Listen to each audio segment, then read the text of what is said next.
Shalom, shalom à tous et à toutes dans le nom de notre Seigneur Jésus-Christ. Encore une grande joie pour nous tous d'écouter de sa part. Car quand Dieu parle, non pas seulement le son sort, mais les merveilles sortent.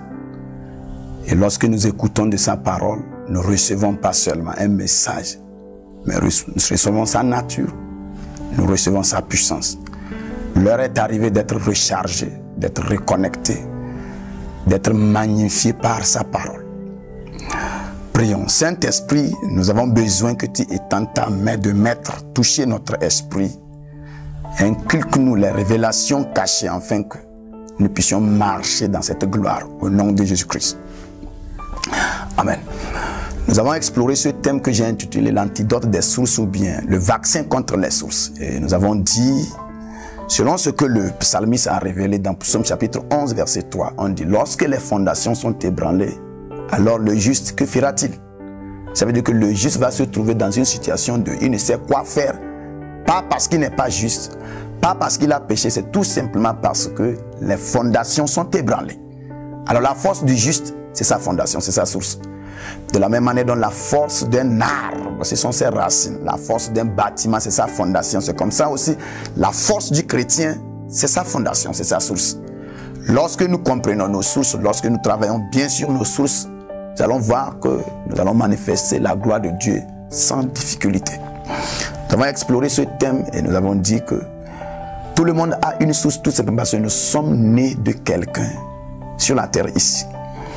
Et nous avons participé à la naissance de quelque chose. Et nous transmettons également quelque chose que ça deviendra la source de cette personne-là. Et nous avons dit que cette source est divisée en 3 étapes. On a exploré dans la première étape l'esprit familial. On a dit le caractère, l'habitude. Les actes que nous posons émanent parfois de certaines personnes qui ont vécu avant nous et qui ont un lien direct. La deuxième étape, nous avons parlé de l'alliance familiale. L'alliance familiale, c'est tout ce que nos parents ont contracté comme contrat, comme alliance avec certains esprits parce qu'ils étaient déconnectés avec Dieu.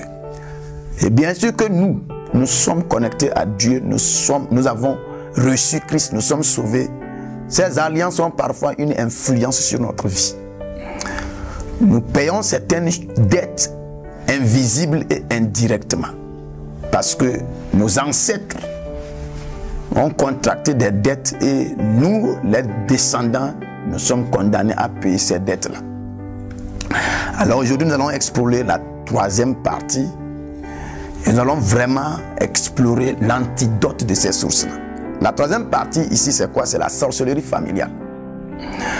Ces ancêtres, avec leur esprit qu'ils ont une fois adoré, ont tendance de continuer à se manifester dans la famille, dans la vie des gens qui vivent aujourd'hui. Et pour vraiment manifester ce désir-là, ils éluent ou ils choisissent quelqu'un qu'ils vont nommer le point focal. Cette personne-là sera l'intermédiaire entre la famille physique et la famille spirituelle. Et c'est cette personne-là qui prend le nom sorcier ou sorcière. Elle a une capacité spirituelle de pouvoir interpréter certains événements spirituels dans le règne physique et certains événements physiques dans le règne spirituel. Cette personne a la capacité d'apporter certaines informations de certaines personnes qui existent dans la famille. Je voudrais que tu comprennes quelque chose, que si la sorcellerie ne trouve personne comme parrain dans ta famille, elle ne pourra pas opérer dans la famille. Avant que la sorcellerie, ou bien avant qu'un sorcier d'ailleurs ne puisse avoir la puissance d'attraper quelqu'un de la famille, la sorcellerie ou le sorcier doit chercher premièrement quelqu'un avec qui va tisser l'alliance. Alors chaque famille a un sorcier. Dans ta famille, il y a un sorcier. Si tu ne l'es pas, il y a quelqu'un qui est sorcier là-bas. Et tu peux ne pas le savoir dès maintenant, mais tu dois te dire que puisque vous venez d'une famille ou bien vous avez des ancêtres qui ont une fois adoré certains esprits, naturellement certaines personnes sont nées dans votre famille là-bas, ne venant pas de vos parents. C'est tout simplement la manifestation physique de certains esprits. Ces personnes-là prennent le nom des points focaux, qui vont maintenant commencer à tourmenter. Tu vas voir que lorsque Saül est allé voir le prophète Samuel, et le prophète l'a révélé qu'il serait roi, quand il retournait dans la maison de son papa, la Bible dit son oncle est sorti à la devanture pour lui questionner. Tu viens d'où? Il dit, je suis allé voir le prophète. Et l'oncle lui pose la question à savoir, qu'est-ce qu'il t'a dit? Pourquoi l'oncle cherche ces informations-là? Les ânes sont perdus, il est allé pour chercher les ânes. L'oncle ne s'inquiète pas de la perte des ânes. L'oncle cherche à savoir qu'est-ce que le prophète a dit à Saül. Et la Bible dit que Saül a répondu qu'il m'a dit que les ânes ont été retrouvés. Mais en ce qui concerne la réalité, Saül ne l'a pas révélé. À ce moment donné, nous les prenons tout simplement comme membres de notre famille et nous livrons tous nos secrets. Et pourtant, nous ne savons pas que ce sont des agents qui sont dans ces familles-là pour collecter les informations. Chaque famille a un sorcier. Voilà la raison pour laquelle la sorcellerie se manifeste toujours dans la famille. Il y a certains problèmes qui se passent, tu te poses la question à savoir comment ça arrive et ça se passe. Il y a un intrus, il y a quelqu'un que les ancêtres ont délégué, ont choisi d'être l'intermédiaire, d'être le pont par lequel ils vont passer et intervenir dans la famille. Alors, si il y a une alliance familiale, un esprit familial et une sorcellerie familiale, et que nous venons d'une telle famille, qu'est-ce que nous devons faire? Nous avons dit que l'exemple de Jésus-Christ sera notre modèle. Jésus-Christ a été influencé par sa source.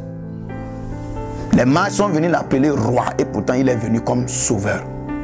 Il y a beaucoup de choses qui se sont passées dans la vie de Jésus-Christ et si nous voyons cela, c'était parce qu'il faisait partie de la tribu de Juda. Alors, comment Jésus-Christ a pu dominer cette source-là? Comment Jésus-Christ a renversé cette source-là? Nous n'avons jamais entendu dans la Bible Jésus-Christ est allé jeûner sur une montagne pour renverser les sources. Quel est le secret?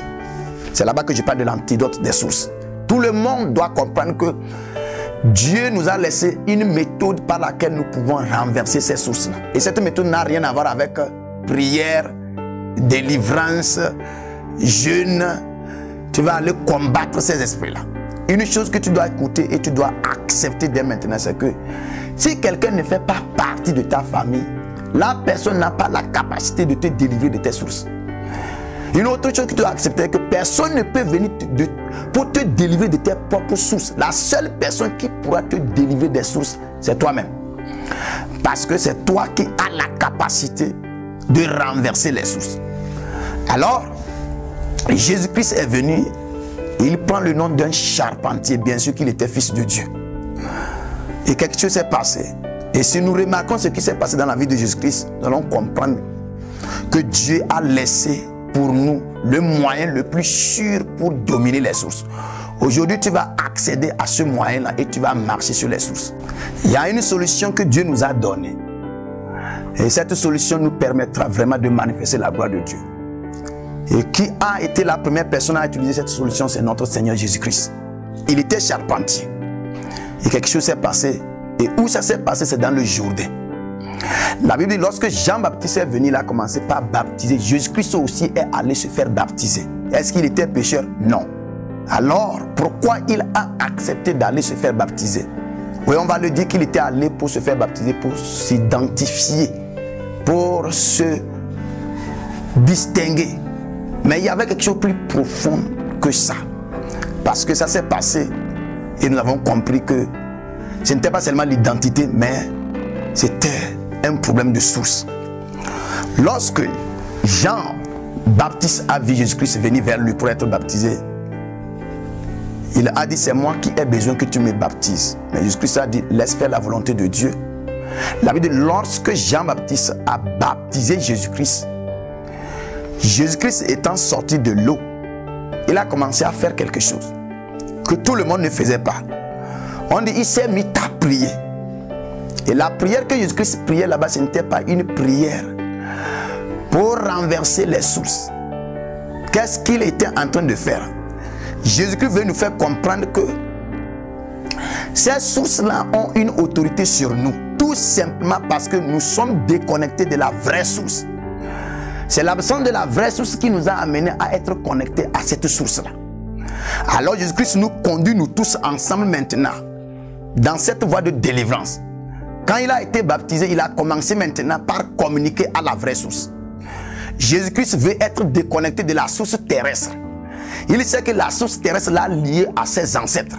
Maintenant, il ne veut pas marcher dans l'alignement de la source terrestre. Il veut marcher maintenant dans l'alignement de la source céleste. Alors, il doit chercher maintenant à communiquer avec la source céleste. Il a commencé par prier, pas pour demander que Dieu le délivre, mais il a commencé maintenant par demander que la source céleste maintenant le reconnaisse. Et la Bible dit, lorsque le Saint-Esprit est descendu sur lui, une voix s'est fait entendre dans le ciel. C'est cette voix-là qui est très importante. La voix dit, celui-ci est mon fils bien-aimé, à qui Dieu disait que Jésus-Christ est son fils bien-aimé. Ce n'est pas à Jean-Baptiste, ce n'est pas aux gens qu'on baptisait dans la foule là-bas. Parce que eux, ils n'ont rien compris.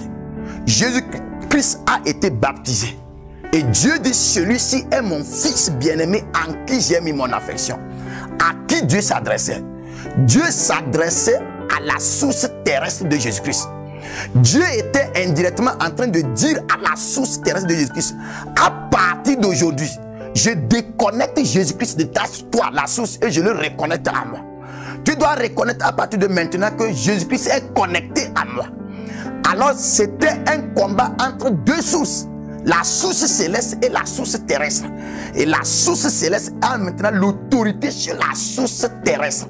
C'est la source céleste maintenant qui a lancé cette voie-là. Celui-ci est mon fils bien-aimé en qui j'ai mis mon affection. À partir d'aujourd'hui, il ne fera plus toi ta volonté. Il ne sera plus soumis à toi, mais il sera soumis à ma volonté. Je l'ai accepté maintenant. J'ai accepté qu'il reconnecte sa vie à moi. À partir de maintenant, je suis devenu son ancêtre. Et il n'y a rien maintenant qui doit se manifester dans la vie de Jésus-Christ émanant de la tribu de Juda. À partir de ce moment-là, son nom a changé. On ne l'appelait plus fils de David. On l'appelait maintenant fils de Dieu. Pourquoi? Parce que la source terrestre c'était David, mais la source céleste c'était Dieu. Tu dois comprendre qu'il n'y a pas un jeune assez capable de te déconnecter de tes sources. La seule chose qui pourrait te déconnecter de la source, c'est ta reconnexion à la source originelle. Si tu ne cherches pas à être reconnecté à la source originelle, tu ne pourras pas te déconnecter parce que tu es né pour être connecté. Et tu dois savoir que le moyen, c'est de te connecter à une autre source. Et cette source étant au-dessus, étant capable, étant forte plus que la source terrestre maintenant, c'est la source là maintenant qui va commencer maintenant par dicter la source terrestre. Dieu dit, celui-ci est mon fils bien-aimé en qui j'ai mis mon affection. Il va faire à partir de désormais ma volonté. À l'heure là, c'est lorsque Dieu va dire à tes ancêtres que tu ne les appartiens plus. C'est lorsque Dieu va déclarer à tous ces ancêtres-là qui n'ont pas le droit de t'incarner. C'est lorsque Dieu va parler à tes sources que tes sources vont démissionner. C'est lorsque Dieu va intercepter certains esprits familiaux. C'est lorsque Dieu va maintenant descendre et dire qu'une nouvelle alliance a été établie. Alors l'alliance familiale n'a plus l'autorité sur toi. C'est en ce moment que tu vas marcher sur ces alliances-là. La prière ne pourra pas te permettre de dominer. Mais c'est la voix de Dieu qui doit se faire entendre dans ta vie. Partout où Jésus-Christ marchait à partir de ce moment-là, les esprits pouvaient entendre cette voix-là. Voilà la raison pour laquelle Satan a dit à Jésus dans le désert, si vraiment tu es fils de Dieu comme je suis en train d'entendre, commande que ce caillou-là devienne un pain. À cet moment donné dans ta vie, la voix de Dieu doit t'acheter. La voix de Dieu doit retentir dans ta vie d'une manière que, oui, tu vas marcher et physiquement c'est silencieux, mais spirituellement, les ancêtres entendent une voix. Partout où ils entendent cette voix-là, ils sont obligés de te laisser tranquille. C'est la voix-là qui viendra maintenant s'attacher à ta vie. Partout où tu iras, tu verras que lorsque les sources ancestrales vont chercher à te dicter, la voix-là va dire non. Le temps est arrivé que sources célestes combattent sources terrestres. Ce n'est pas nous qui sommes connectés à ces sources qui pourront faire quelque chose, mais c'est la source céleste maintenant qui pourra dicter à la source terrestre de te laisser tranquillement. L'heure est arrivée de laisser que la source céleste parle. Le moment où Jésus-Christ a été connecté à la source céleste, quelque chose est descendu d'en haut sur lui. Ça veut dire qu'il y avait l'esprit familial qui quittait d'en bas sur Jésus-Christ. Maintenant qu'il est connecté à la source céleste, maintenant, l'esprit de Dieu descend sur lui. Mon frère, tu es chrétien, mais l'esprit familial te suit. Voilà la raison pour laquelle à ce moment donné, tu es obligé de faire certaines choses que tes parents ont fait. Mais le moment que la source céleste va t'accepter, le moment que la source céleste va déclarer une parole dans ta vie, la source céleste va t'envoyer son esprit. Je ne parle pas de tu vas commencer par parler en langue seulement. Mais je suis en train de te dire que quelque chose va venir sur toi, qui va commencer par te guider à l'encontre de comment l'esprit familier te guidait. Lorsque tu feras face à un problème, ça sera l'esprit d'en haut qui te dira comment faire. Le Saint-Esprit va te dire, selon notre culture, c'est comme ça nous réagissons. Selon notre famille, c'est comme ça nous réagissons. Tes frères terrestres ont réagi comme ça, c'est pourquoi ils ont échoué. Mais quant à toi, parce que tu es connecté à la source céleste, tu vas agir comme ça. C'est pourquoi je te déclare que ce qui a fait tomber ton papa ne peut pas te faire tomber quand tu es connecté à la source spirituelle. Là où tes parents sont limités, tu ne seras pas limité là-bas. Parce que l'esprit qui les conduisait était terrestre. L'esprit qui va commencer par te conduire maintenant sera céleste.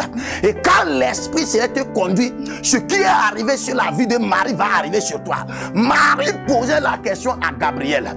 Je ne connais pas d'homme. Comment cela sera possible? À ce moment donné, tu te poses cette question-là. Je n'ai personne pour pouvoir avancer. Comment cela se fera? Et tu dois comprendre que lorsque tu es connecté à la source spirituelle, à la source céleste, ce que Gabriel a dit à Marie, cela va descendre sur toi. Gabriel dit à Marie, tu n'as pas besoin d'être connecté. Parce que si tu cherches à te connecter à un homme, c'est toujours une source terrestre. Mais tu dois savoir que la puissance du Très-Haut viendra sur toi. Après que le Saint-Esprit parvienne sur toi. Tu dois savoir que le baptême du Saint-Esprit n'est pas une seule chose.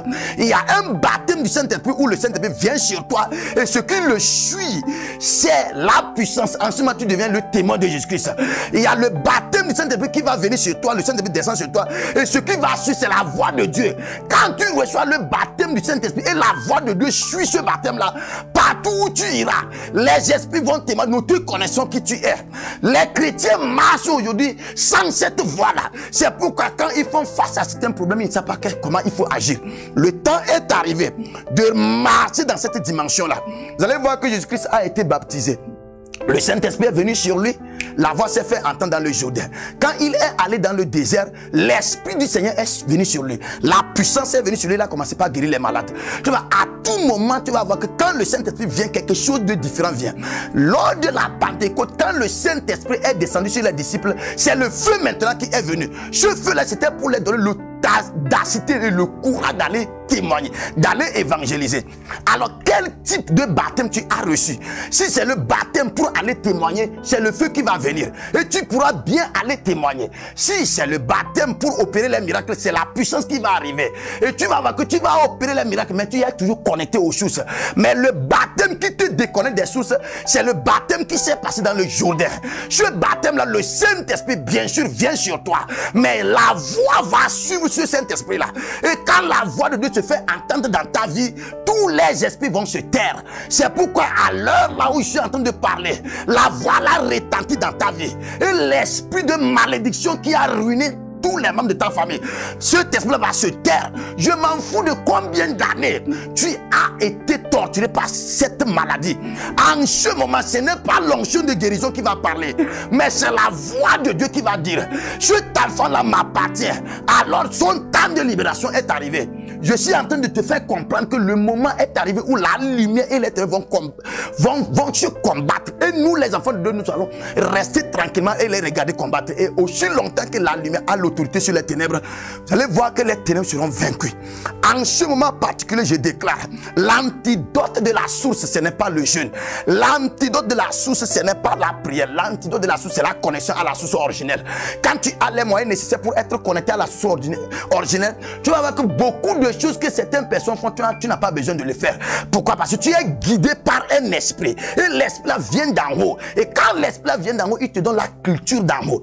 Tu ne vas plus marcher comme les hommes sur la la terre, tu vas marcher comme un Dieu sur terre. Le temps est arrivé pour nous les chrétiens de cesser d'être des hommes de Dieu. Commencer par devenir des dieux hommes sur la terre ici. Et quand nous manifestons la divinité dans l'humanité, les gens vont commencer maintenant par se rappeler de ce Dieu-là qui est une fois manifesté sa vie dans la terre. On l'appelait Jésus-Christ. Le temps est arrivé.